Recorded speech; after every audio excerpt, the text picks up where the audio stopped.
Alléluia. Merci Seigneur. Gloire à Jésus. Bonjour tout le monde.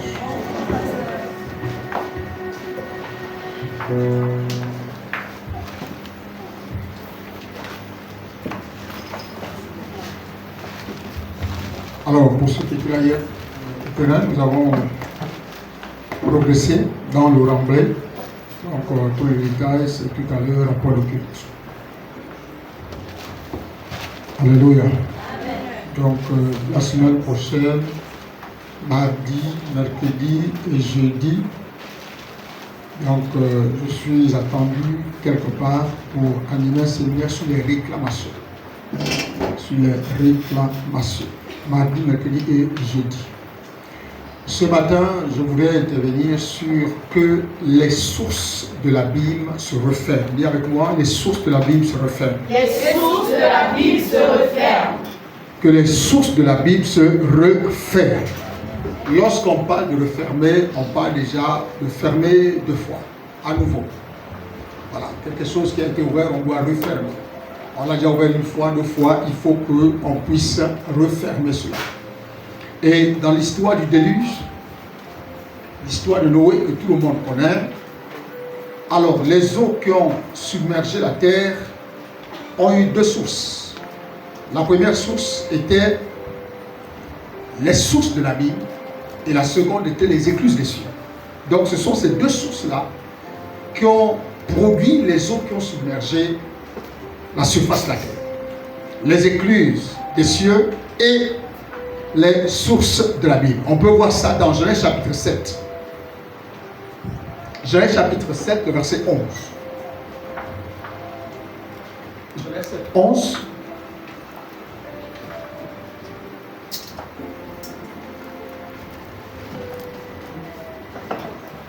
Genèse 7, 11. J'ai l'impression que parfois se lever, les gens pèsent. Genèse chapitre 11. On va lire pour comprendre d'abord au verset 10 et remonter même au verset 11, au verset 9. Il entra dans l'arche auprès de Noé, 2 à 2, un mâle et une femelle, comme Dieu l'avait ordonné. Donc 7 jours plus tard, donc 7 jours après, les eaux du déluge furent sur la terre. Nous sommes au verset 10. Et le verset 11, l'an 600 de la vie de Noé, le second mois, le 17e jour du mois, en ce jour-là, toutes les sources du grand abîme jaillirent et les écluses des cieux s'ouvrirent. 12. La pluie tomba sur la terre 40 jours et 40 nuits. Est-ce qu'on peut dire amen? Amen. Donc, le déluge avait deux sources. Il y avait les sources de la Bible et les écluses des cieux. S'il plaît à Dieu, la semaine prochaine, je parlerai des écluses des cieux. Mais aujourd'hui, je voudrais parler des sources de la Bible. Alors, lorsque nous parlons des sources de la Bible, généralement, on fait allusion à profondeur. Les profondeurs, le tout profond, le fond des eaux, le fond de la terre. Et plus qu'on parle des profondeurs, alors ça veut dire que ces sources-là ont aussi produit de l'eau. Et on va dire l'eau qui sortait sous terre et l'eau qui venait du ciel. Donc ces deux fusions ont fait en sorte que la terre soit noyée. Ces deux fusions. Donc les sources de la Bible, c'est ce puits profond dont on ne sait même pas si ça, en fait, à quel niveau ça s'arrête. Et la Bible dit, les eaux ont jailli de sources de la Bible. Ont jailli de l'intérieur, des profondeurs. Donc, on va dire simplement les eaux qui sortaient sous terre. Et on avait également les eaux qui descendaient du ciel. Donc, on avait les eaux qui descendaient du ciel et les eaux qui sortaient sous terre. Vous voyez, nous étions quelque part dans une église, on a fait plusieurs années là. On nous avait dit c'est parce qu'on était dans un endroit marécageux. Alors, on avait des techniciens en génie civil. On a mis du béton. On a modifié. Ils ont mis le sachet selon l'expérience qu'il a acquise à l'école du génie civil. Mais l'eau sortait toujours sous sol. Alléluia. Et si vous restez là longtemps, sans pour autant vider cette eau, vous pouvez faire une semaine, vous trouverez une véritable mare d'eau à l'intérieur. Parce que ça continue de sortir. Or, les sources de la Bible, en fait, c'est une profondeur à l'intérieur, premièrement, de la terre, parce que dans la terre, il y a la profondeur, et dans les eaux, il y a la profondeur. Est-ce que vous comprenez? Ça veut dire que quand vous êtes dans la mer, il y a de la profondeur dans la mer. Donc, on peut parler de l'abîme dans les profondeurs de la mer. Et sur terre sec, il y a des profondeurs. La preuve est que les forages se font sur terre. Et quand on fait un forage sur terre, qu'est-ce qu'on attend? C'est de l'eau. L'eau jaillit de profondeur de la terre. Et dans ce cas de l'histoire du déluge, les abîmes ont fait rejaillir l'eau. L'abîme a fait rejaillir l'eau. Les sources de l'abîme ont fait rejaillir de l'eau. On peut comprendre les sources, c'est-à-dire on prend de l'eau, on prend la mer, on prend la terre. Donc chacun de son côté fait rejaillir de l'eau. Ajouté à ce qui descendait du ciel. Alléluia. Alors, dans la Bible, dans Luc chapitre 8, le verset 31, si quelqu'un peut lire, 8, 31. Luc chapitre 8, le verset 31, si quelqu'un peut lire.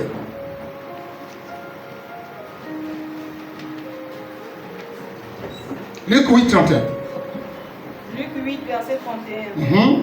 Et ils prièrent instantanément. Et ils prièrent instantanément. Jésus de ne pas leur ordonner d'aller dans l'abîme. Jésus de ne pas leur ordonner d'aller dans l'abîme. On parle de qui? Des esprits qui ont supplié Jésus de ne pas les envoyer dans l'abîme. Pourquoi les esprits craignent-ils d'aller dans l'abîme? Là, ils craignaient. Ils ne voulaient pas aller dans l'abîme. Ils ne voulaient pas partir. Ils ont supplié Jésus, ne nous envoie pas dans l'abîme. Pour quelle raison? Parce que l'abîme est un endroit de profondeur. Pendant que les autres, l'abîme était un endroit de profondeur, c'est généralement un endroit qui est verrouillé, fermé. Alléluia. Donc, il y en a qui sont emprisonnés, ou qui peuvent être emprisonnés à l'intérieur. Pendant ce temps, il y a sur terre des esprits qui se baladent tranquillement. Il y a dans les airs des esprits qui se baladent tranquillement. Donc ces esprits-là supplient Jésus. Ne nous envoie pas dans la prison. Parce qu'on a encore besoin de vivre. On a encore besoin d'expérimenter la vie. Jésus les envoie où? Dans les profondeurs des eaux. Alléluia. Amen. Il les envoie où? Dans les profondeurs des eaux. Et puisque c'était des esprits, quand ils sont descendus dans les eaux, ils sont partis. Quelle était la porte qui avait été utilisée? Les pourceaux, n'est-ce pas? Ben, les pourceaux sont morts. Les porcs sont morts. Or, un esprit ne meurt pas. Les porcs sont morts et les esprits sont là. Dans les eaux. Quelqu'un me comprend? Le porc, lui, ne vit pas dans l'eau. Or, on parle des esprits des eaux. Donc, les esprits qui ont été envoyés du fou de Gadara pour quitter le fou de Gadara et les envoyer dans les porcs sont allés où? Dans de l'eau. Les porcs sont morts. Et les esprits se sont répandus dans les eaux. Alléluia. C'est pourquoi ils supplient le Seigneur, ne nous envoie pas. Parce qu'ils savent qu'à l'intérieur, s'ils y vont là, ils vont être fermés. Ils ne peuvent plus être libres. Or, même dans les lieux arides, ils sont libres. Ils se baladent. Mais dans l'abîme, tu es enfermé dans les profondeurs. Regardons ça. Dans Apocalypse chapitre 9. Je ne crois pas que je mettrai du temps aujourd'hui. Souvent je dis ça et puis je mets du temps. Mais je ne mettrai pas du temps. puisqu'on a déjà parlé de ça mercredi. Je viens en complément. Apocalypse chapitre 9.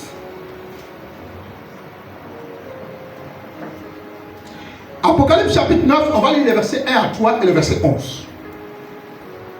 Écoutez ce qu'il dit. Le cinquième ange sonna la trompette. Nous sommes au verset 1. Et je vis une étoile qui était tombée du ciel sur la terre. La clé, écoutez bien, la clé du puits de l'abîme lui fut donnée. C'est pourquoi je vous ai dit, l'abîme est défini comme un trou profond.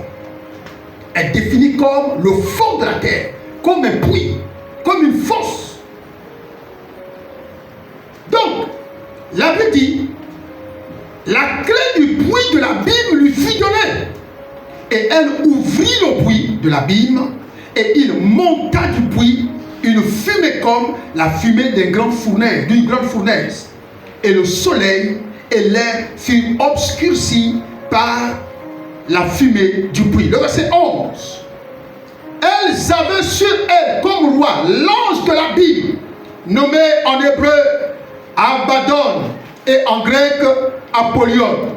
Donc, vous voyez, quand on parle de l'abîme, la Bible dit que l'abîme, c'est un endroit qui reste fermé.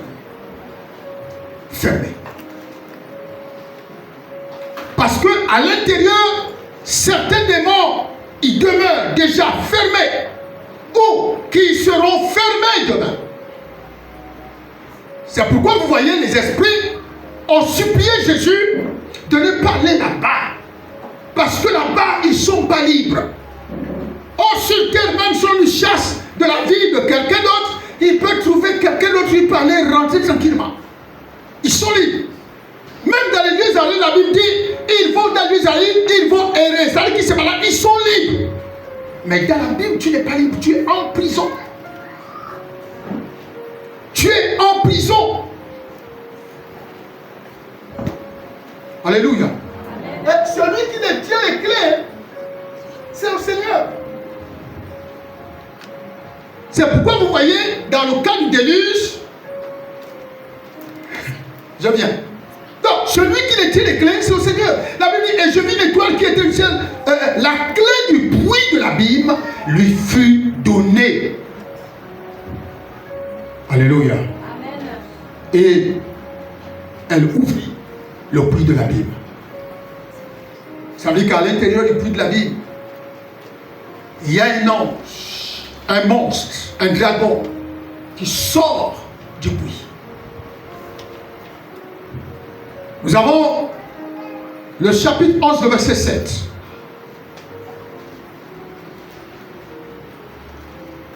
Le chapitre 11, le verset 7. Il a dit ceci.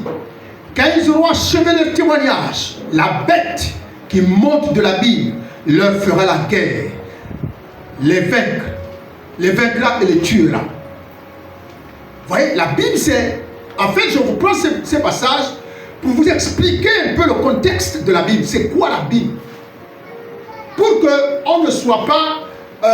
parce que c'est vrai qu'on a toujours une pensée, on se dit la Bible, c'est l'enfer, la Bible, c'est là où il y a le feu. Donc, chacun a un peu son interprétation. Mais ce matin, je vais vous amener à comprendre c'est quoi la Bible. La Bible est une profondeur. Et toutes les explications, que ce soit grec, bien aimé, ont toujours donné le sens de profondeur. Un puits profond, un puits, une fosse profonde, un trou, profondeur. Donc tout est lié à la profondeur. Ça veut dire que c'est quelque chose, un gros trou, et à l'intérieur duquel on ne voit même pas la fin de ce trou-là, mais ce trou-là est toujours bloqué. Et les démons refusent même d'y aller là-bas. Les démons refusent d'y aller. Alléluia. Le chapitre 1, le verset 1 à 3.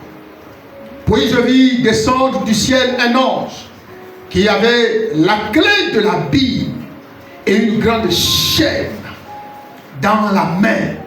Vous voyez, l'abîme, c'est une prison. Tout simplement, une prison qui est en permanence fermée. En permanence fermée. Il saisit le dragon, le serpent ancien qui est le diable et Satan, et il le lia pour 1000 ans. Il le jeta dans l'abîme, ferma et scella l'entrée au-dessus de lui, afin qu'il ne séduisît plus les nations, jusqu'à ce que les 1000 ans fussent accomplis. Après cela, il faut qu'il soit délié pour un peu de temps.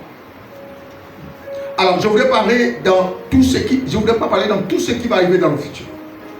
Mais l'abîme est une prison qui est censée recevoir le dragon, qui est censé recevoir Satan, qui va être lié, qui va être enfermé. Il ne va pas être enfermé dans le feu, comme on dit. Il va être enfermé dans la bille. Et peut-être pour 1000 ans, il ne pourrait plus sortir. Alors, on ne va pas parler de ce côté-là. Je veux juste vous amener à comprendre que quand on parle de l'abîme, on parle des profondeurs. On parle des profondeurs. Et ce matin, je voudrais juste mettre l'accent sur ces profondeurs qui ont fait jaillir de l'eau pendant le déluge et qui ont été fatales, catastrophiques pour l'humanité. C'est de ce dont je voudrais venir en complément à ce qui a été dit mercredi. Alléluia. Amen. Voilà. Donc, revenons dans notre texte base. Dans notre texte de Genèse chapitre 7, le verset 11. Genèse chapitre 7, le verset 11. L'an 600 de la vie de Noé, le second mois, le 6e jour du mois, en ce jour-là, toutes les sources du grand abîme jaillirent et les écluses des cieux s'ouvrirent. Le chapitre 8, le verset 3. Non, le verset 2. Les sources de l'abîme et les écluses des cieux furent fermées et la pluie ne tomba plus sur terre. Dans l'Apocalypse, nous avons vu que au temps de la fin, qu'est-ce qui va se produire? Il va se produire que Satan sera lié et mis dans l'abîme et il ne pourra plus séduire aucune personne. Or là, nous voyons que les portes, les sources de l'abîme et les écluses des cieux furent fermées. Ça veut dire que dès que c'est fermé, il n'y a plus une pluie dévastatrice. Ça veut dire que le déluge s'arrête. Tout ce qu'ils ont créé va être obligé de disparaître, de sécher. Est-ce que vous me comprenez? Et mercredi, je faisais comprendre à l'église, du moins à ceux qui aiment la parole, qui étaient là, qu'il y a des situations que nous vivons dans nos vies qui jaillissent du fond de l'abîme. Pourquoi? Parce que parfois, certains abîmes dans nos vies sont ouverts. Et on subit les conséquences du jaillissement de ce que cet abîme produit. La Bible nous parle des sources de l'abîme. Quelles sont ces sources-là? Il y a combien? Ben, tout à l'heure, je peux vous parler seulement de 2 sources. Il y a la terre, il y a les eaux. Chacun a produit de l'eau. C'est-à-dire la mer. Regardez, comment vous pouvez expliquer le mystère des raz de marée, de haute mer et de basse mer? Ça veut dire que les eaux elles-mêmes produisent, elles gonflent. Scientifiquement, je ne peux pas parce que ce n'est pas mon domaine. Ça veut dire que les eaux gonflent. Et on vous dit la marée est haute. Mais d'où viennent ces eaux? Alléluia. D'où viennent ces eaux? Les sources de la Bible. Et nous avons les puits. Dès qu'on commence à creuser un puits, 1 mètre de profondeur, 2 mètres de profondeur, il y a de l'eau. Mais d'où vient cette eau? Les sources de la Bible. Ça veut dire que c'est comme si ces sources-là, la terre avait des ouvertures à l'intérieur. La mer avait des ouvertures à l'intérieur. Dès que, à cause de la colère de Dieu, du péché de l'homme, la colère de Dieu s'est levée. À cause du fait que le péché est monté. Ça veut dire que le degré, quand vous voyez Dieu agir comme ça, ça veut dire que le péché de l'homme était exagéré. Ça veut dire que là, Dieu n'avait pas d'autre choix que de détruire la race humaine et de recréer notre race humaine à partir de 8 personnes. 8 personnes ou 16? 8. C'était 8 ou 16? Noé, sa femme, ses enfants, ils étaient où? Hein? Et qu'est-ce qui s'est produit? La Bible dit les sources. La Bible ne dit pas la Bible. La Bible dit les sources de la Bible. Les sources de la Bible. C'est comme s'il y avait des ouvertures à l'intérieur de la terre. Et quand la colère de Dieu s'est fait remarquer, il a donné l'ordre. Ouvrez-moi les sources de la Bible. Donc toutes les ouvertures là qui avaient, pouf, pouf, pouf, pouf, pouf, chacun a commencé à lâcher de l'eau. Et les eaux ont commencé à se répandre sur la terre. La mer a commencé à gonfler. Les rivières, les sources ont commencé à gonfler. Par comment? Parce que même la mer, il y a des sources à l'intérieur des profondeurs qui font jaillir de l'eau. Et la majorité de nos vies, des blocages, des difficultés, des pertes, des douleurs, tout ce que nous subissons, parfois les sources sont ouvertes.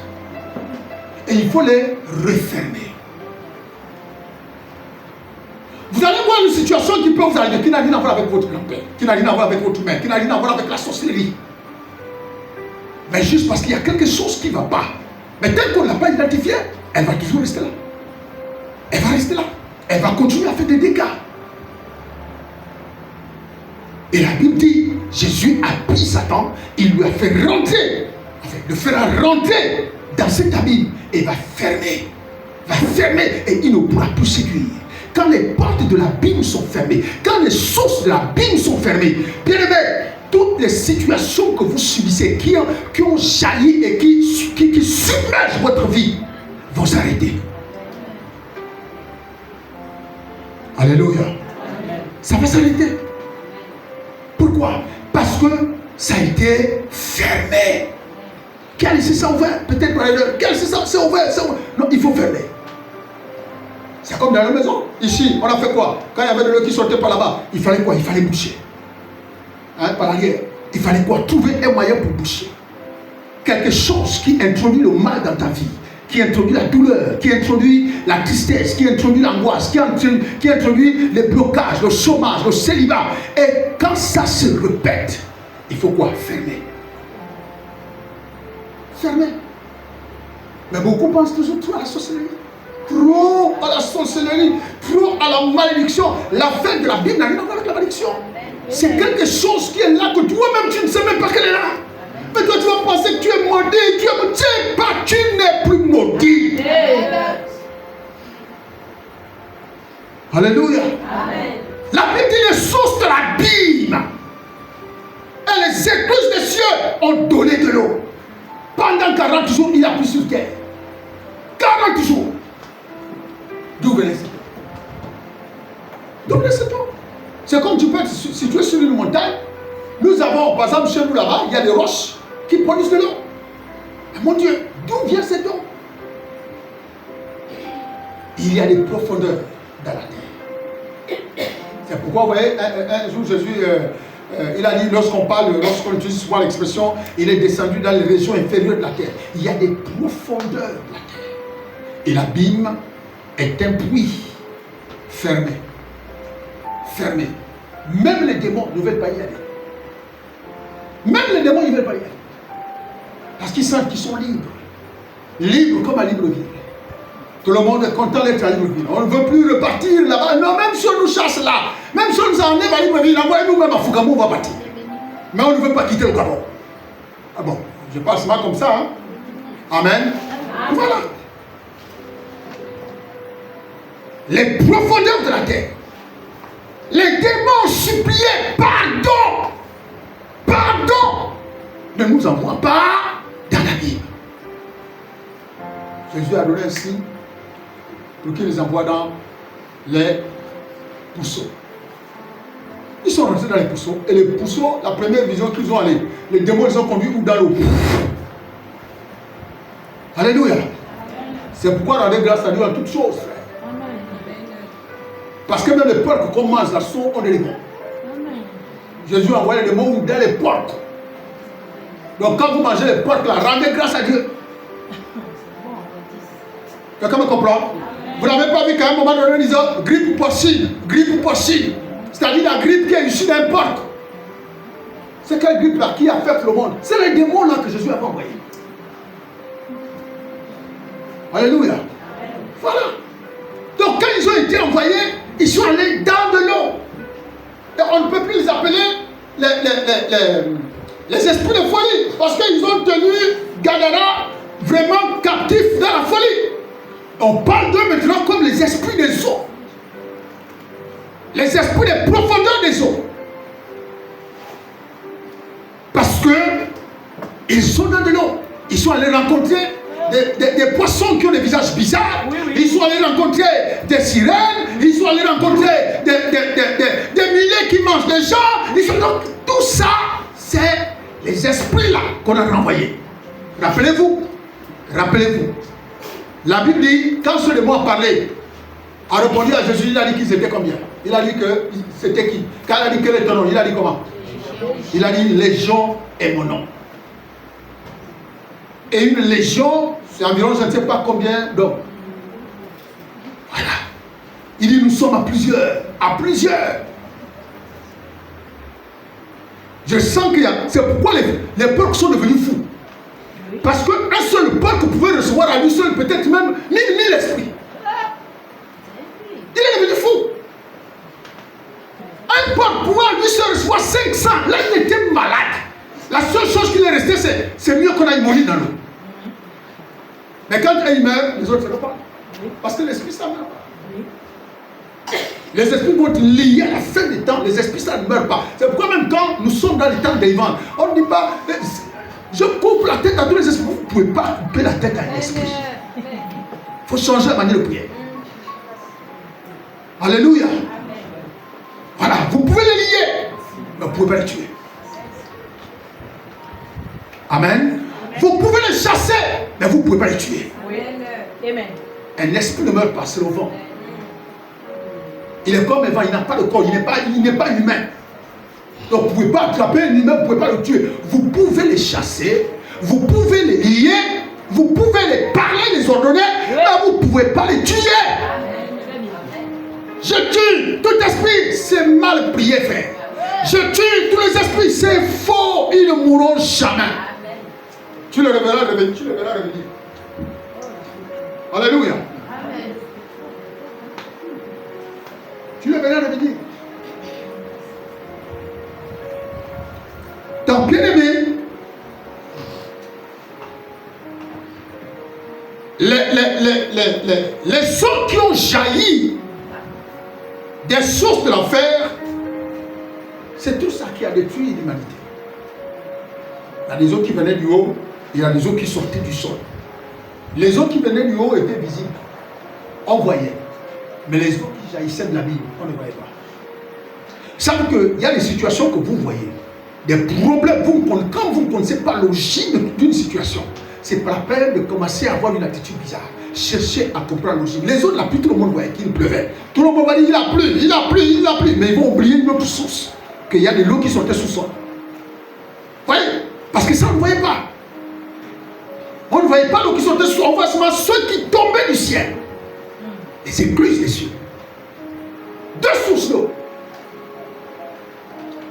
qui sont arrivées et qui ont submergé la terre. Deux. Les écluses des cieux et les sources d'eau. Donc, certains problèmes qui nous arrivent, certaines difficultés qui nous accablent, bien aimé, la détresse, l'éloignement de Dieu, les problèmes, le manque de consécration sont dus parfois au fait que nous sourçons quelque chose, la source est ouverte. Et puis ça jaillit. Donc ça jaillit modérément, mais quand les vannes, voilà, je préfère utiliser l'expression les vannes, quand toutes les vannes sont ouvertes, frère, vous allez même chercher la personne dans l'église. Vous allez chercher la personne dans l'église, vous allez chercher la personne même dans sa maison, dans sa famille. La personne est déjà, c'est fini. Parce que les sources veulent maintenir cette personne éloignée. C'est pourquoi on dit, le puits, quand tu tombes en profondeur, tu vas plus loin. Et quand tu t'éloignes de Dieu, c'est que les sources de la Bible sont ouvertes. Alléluia. Amen. Alléluia. Amen. Donc cherchez à comprendre cela. Cherchez à savoir cela. Que dans la vie, il n'y a pas que la sorcellerie. Que dans la vie, il n'y a pas que la malédiction. que dans la vie, il n'y a pas que le grand-père, la grand-mère, telle personne. Parce que non, frère. Cherchez à comprendre comment fonctionne le monde spirituel. Parce que si vous cherchez à comprendre comment fonctionne le monde spirituel, bien aimé, même ta fatigue spirituelle, parfois tu ne peux rien attribuer à quelqu'un d'autre. Tu comprendras que le monde spirituel s'élève contre toi. C'est tout. Maintenant, tu ne verras pas ça comme ça. Tu dis non, je suis fatigué. Je suis fatigué. Mais c'est le monde spirituel qui s'élève contre toi, qui jaillit des profondeurs pour te maintenir dans cette captivité. Bon, mais toi, tu dis non, ça va. Non, je fais un jour. Non, je fais le jour. Ça va. Ça, maintenant, frère, il y a des choses qu'il faut que tu prennes de temps en temps conscience. Tu dois prendre conscience. Conscience. Chacun a des problèmes. Et il y a des problèmes qui nous accablent. Il y a des problèmes qui nous rendent la vie difficile et amère. Il y a des situations difficiles que nous vivons matin, midi et soir. Mais on a besoin de comprendre le fonctionnement spirituel du monde. Parce que si on ne comprend pas le fonctionnement spirituel du monde, tout on va attribuer, on va se poser mille et une questions sans avoir de réponse. Et parfois, sans avoir de réponse, nous posons nous-mêmes nos pas. Nous prenons nous-mêmes nos propres résolutions. Nous posons nous-mêmes on pose nous-mêmes notre propre diagnostic. Les sources de la Bible doivent se fermer. Dis à ton frère que les sources de la Bible se ferment. Dis-le-lui que les sources qui sont ouvertes dans ta vie se referment ce matin. Alléluia. Amen. Dès que c'est fermé, tu ne peux plus vivre la même chose. C'est pas possible. Tu ne peux plus vivre, c'est-à-dire la même situation qui vient et qui se répète. Ce n'est pas possible. Sauf si ta prière n'a pas été sincère. Sauf si quand tu es parti avec la clé, tu as fait semblant de fermer. Clac, clac. Après, tu as fait ça, aller sur clac, clac, et puis tu as tiré la clé. Et la porte est ouverte. Et dès que les vannes sont pleines, ça éclate. Et l'eau recommence à jaillir. Les problèmes commencent à te submerger à nouveau. Et vous n'allez pas voir que dans l'église, quand les gens sont submergés par les problèmes, ils s'approchent davantage de Dieu. Non, ils quittent l'église. Quand les gens sont submergés par les problèmes, ils ne s'approchent pas de Dieu. Parce que pour eux, Dieu n'est pas la solution. Ils préfèrent quitter l'église. C'est-à-dire qu'ils lient l'église, peut-être qu'à la situation qu'ils traversent. Ils lient l'église, peut-être qu'ici, il n'y a plus du répondant pour leurs problèmes. Ils préfèrent quoi? Ils quittent l'église. C'est-à-dire qu'ils s'éloignent de l'église en se disant, je crois que depuis que je suis là, je ne trouve pas que ma vie avance. Vous savez combien de temps les autres ont fait pour que leur vie avance? Vous savez combien de temps? Alléluia. Amen. Vous savez combien de temps moi j'ai fait, moi qui vous parle? Avec une femme et les enfants. Combien de temps? Quand je vous parlais de marcher, d'acheter le riz de 250. Vous au moins, il y en a qui peuvent faire un commerce, qui peuvent faire quelque chose, qui peuvent tiens, vendre en ligne, oui. Moi je ne connaissais pas ça. Il n'y avait pas de vente en ligne, pas de Android, pas rien. Si tu ne vas pas débourser l'herbe. Mais je prêchais l'évangile. J'étais assidu à l'église. Jamais de ma vie. Je suis allé voir mes pasteurs. Jamais mes pasteurs m'ont cherché. Jamais. Il y a un qui... Les deux sont là. Mais comment tu ne vas plus à l'église? Il y a quoi? Il y a quoi? Jamais de la vie. Mais l'église du 21e siècle. On cherche. C'est comment frère? C'est comment soeur? Il n'y a rien, papa. Il n'y a rien, maman.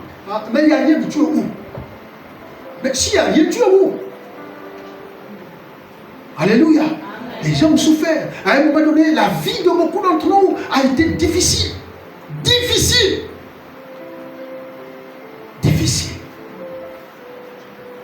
Mais on n'a jamais abandonné.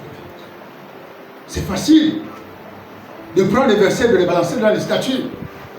La seule personne qui ne t'abandonne pas, il n'y a que Dieu. D'accord? Mais entre toi et lui, qui abandonne l'autre? La seule personne qui ne va jamais t'abandonner, c'est Dieu. Mais entre toi et lui, qui abandonne l'autre premier? Alléluia. Amen. C'est facile. La Bible, n'importe qui peut prendre un bon verset, il met dans son statut. Parce qu'on est sûr de ce qu'on dit. Amen. Amen. Attention avec les sources qui jaillissent de la Bible. Les sources qui jaillissent de la Bible. Ces sources-là font quoi? Bien-aimés, ça vient submerger notre vie chrétienne, notre foi. Ça vient envahir notre santé. Ça vient quand ça jaillit, surgit du fond des entrailles de la Bible. Bien-aimés, les maladies se répètent. Les problèmes se multiplient. Je ne parle pas de quelqu'un qui est venu malade et qui est malade aujourd'hui et puis bon, ça va. Je parle de ce qui se répète, c'est-à-dire que chaque mois, c'est comme si tu tombes malade. Chaque mois, tu es malade. Là, il y a un problème. Ça veut dire que la chose se répète. Satan sera lié et personne ne pourra plus avoir de mauvaises pensées. Quand Satan sera lié, personne ne pourra plus tomber malade. Quand Satan sera lié, personne. Or, dans la Bible, on nous dit que les sources ont été fermées. Les eaux se sont arrêtées. Arrêtées. Alléluia. Et les eaux, les pluies sont redevenues normales. Parce que ça, c'était le résultat des jugements. Le résultat de la colère divine. Or, après ça, ce n'est pas qu'il n'a plus jamais plu, non. Les pluies sont revenues. Mais plus des pluies de destruction. Mais les pluies de bénédiction. Alléluia. Est-ce que quelqu'un me comprend? Amen. Et une fois encore, après cette date, quand quelqu'un avait failli, a voulu déstabiliser l'homme de Dieu, il a dit qu'il ne va plus jamais pleuvoir. Et pendant 3 ans, il n'a plus versé une goutte d'eau sur la terre. Et après, il a dit, bon, les gens souffrent trop de la sécheresse d'eau, ils n'ont pas d'eau. Seigneur, bon, envoie la pluie aujourd'hui, que la pluie revienne. La pluie est revenue. Bien aimé, ça veut dire qu'on a la capacité d'ouvrir le ciel et de le refermer. Ce n'est pas pour rien que Jésus avait dit à Pierre, Pierre, je te donne les clés. Je te donne les clés. On a la capacité de bloquer, de stopper, d'arrêter toute progression anormale dans notre vie, dans notre foyer, dans notre situation, dans notre travail, dans nos lieux de travail. On peut stopper. Amen. Quand ça ne va pas, tu te lèves et tu stoppes. Dis à ton frère, quand ça ne va pas, tu te lèves et tu stoppes. Alléluia. Amen. Il ne stoppe jamais, il subit la loi. Il ne stoppe jamais, il subit la loi. C'est comment? C'est comment? C'est comment? Après c'est I. Après c'est I. C'est comment? I. Frère, il ne stoppe jamais, il subit. Il faut apprendre à stopper. Quand tu vois quelque chose qui se répète et qui est anormal dans ta vie, il faut quoi? Stopper. Il faut fermer. Non, là, je pense que ça a déjà pris la... Je vois souvent même avec les gens, entre nous, entre amis, dès que le plus petit ou le plus inférieur à toi commence à faire, tu dis non, là, je pense que je te laisse un peu trop de liberté. Mais spirituellement, il faut pas ça. Il faut pas ça. Il ne dit pas,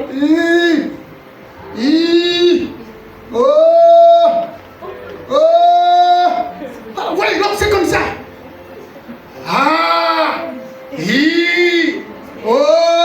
Donc, tout ça, c'est-à-dire qu'ils subissent la loi. Ils ne disent pas, là, tout c'est tout. Je prends les clés, je ferme les sources de la Bible qui sont à l'origine de mes problèmes. Je les referme aujourd'hui au nom de Jésus. Amen.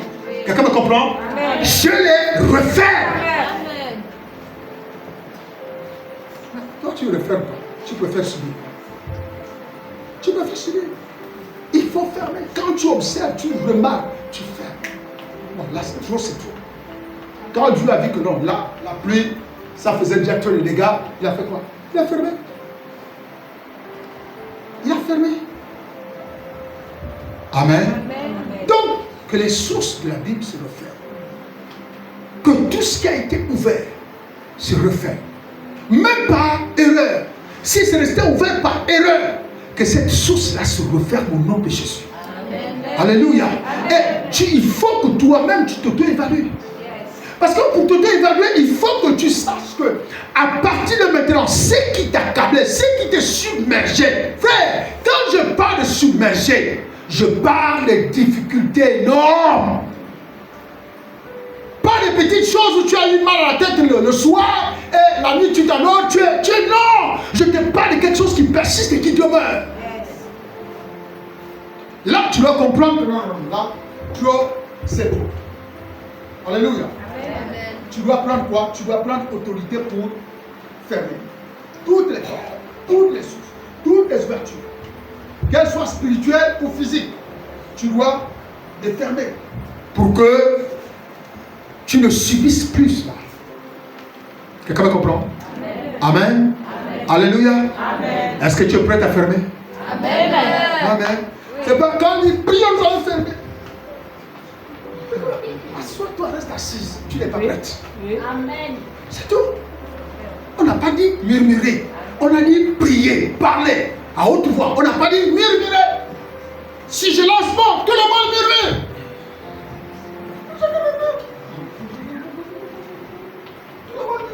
Arrêtez de murmurer. Allez, maintenant. Pensez maintenant. Tout le monde a la bouche fermée. Oui, tu penses à ta tête. Mais quand on dit prier, il faut prier. Alléluia. Amen. Toi-même, tu sais ce qui te soumet, ce qui t'embête. Yes. Yes. La chose même qui a failli te faire sortir de l'église.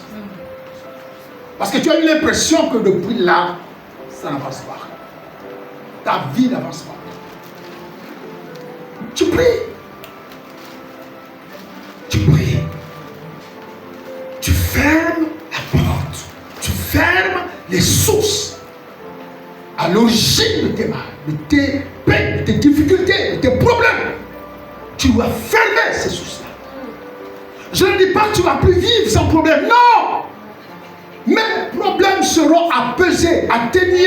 Tu ne pourras plus avoir la même âne de problèmes, la même agressivité. Parce que tu as tout fermé. Et ce qui venait avec une démonstration négative pour te paralyser ne pourront plus arriver. C'est les problèmes passagers que tu pourras avoir avec la force de dominer. Alléluia. Amen. Amen. Amen. Tu es prêt? Amen. Mets-toi debout. Là, j'ai honoré ma parole. Oui, oui.